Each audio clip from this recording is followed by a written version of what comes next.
Hi అండి. ఈరోజు నేను పెద్దవాళ్ళకి, పిల్లలకి ఎంతో ఇష్టమైనటువంటి వడ అంటే గారెలు ఎలా చేసుకోవాలో అందరికీ తెలిసిందే. కానీ ఇంకొంచెం రుచిగా, టేస్టీగా మన హెల్త్‌కి ఉపయోగపడే విధంగా ఎలా చేసుకోవాలో నా స్టైల్‌లో మీకైతే ఈరోజు నేను చూపిస్తున్నాను. ముందు రోజే నేను పావు కేజీ పొట్టు మినప్పప్పు, ఇది కొంచెం మంచి క్వాలిటీ దీంట్లో కూడా ఉంటాయండి. రేట్ ఎక్కువైనా అది తెచ్చి ముందు రోజు కడిగి నానబెట్టుకున్న. దాంతో పాటు నాటు శనగలండి, బొంబాయి శనగలు కాకుండా ఉంటాయి. వాటిని కూడా ఒక గుప్పుడు నానబెట్టుకున్నాను. మరుసటి రోజు ఉదయం నేను కొంచెం పైపైన మట్టి అవంతా పోయేవరకు కడిగి పొట్టుతోనే ఉంచేసానండి.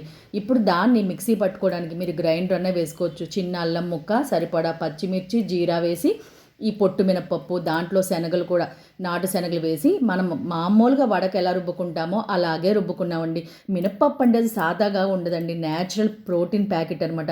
రోజు మనం మినపప్పు తిన్నామనుకోండి ఎముకలు బలంగా ఉంటాయి, జాయింట్ పెయిన్స్ అనేవి ఉండవన్నమాట. ఉన్నా కూడా పోతాయి. మనకు ఐరన్ ఉంటుంది, కాల్షియం ఉంటుంది, రక్తహీనత కూడా రాదనమాట. థైరాయిడ్ సమస్యలు ఉన్న వాళ్ళకైతే కనుక చక్కగా పనిచేస్తుంది ఈ మినపప్పు. డయాబెటీస్ ఉన్న వాళ్ళకైతే ఒక అద్భుతమని చెప్పొచ్చు. షుగర్ లెవెల్స్ అవన్నీ కూడా స్టేబిలిటీగా ఉంటాయి.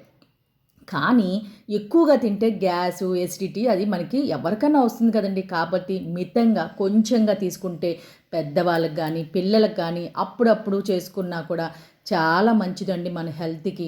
ఎన్నో రకాల మందులు వాడతాము, లేకపోతే బయట నుంచి ఫుడ్ తెచ్చుకొని తింటున్నాము. వీటన్నిటికన్నా కూడా మన పాతకాలం నాటి ఒక్కొక్క వంటకాన్ని మళ్ళీ మన పిల్లలకి అలవాటు చేస్తూ కొంచెం శ్రమ అయినా సరే తల్లి తల్లి ఇష్టపడుతూ పిల్లలకి చేసి పెడితే గనక మన ఆరోగ్యానికి ఎంతో మేలు చేసేటువంటి ఈ వడ ఒకసారి మీరందరూ కూడా ట్రై చేయండి.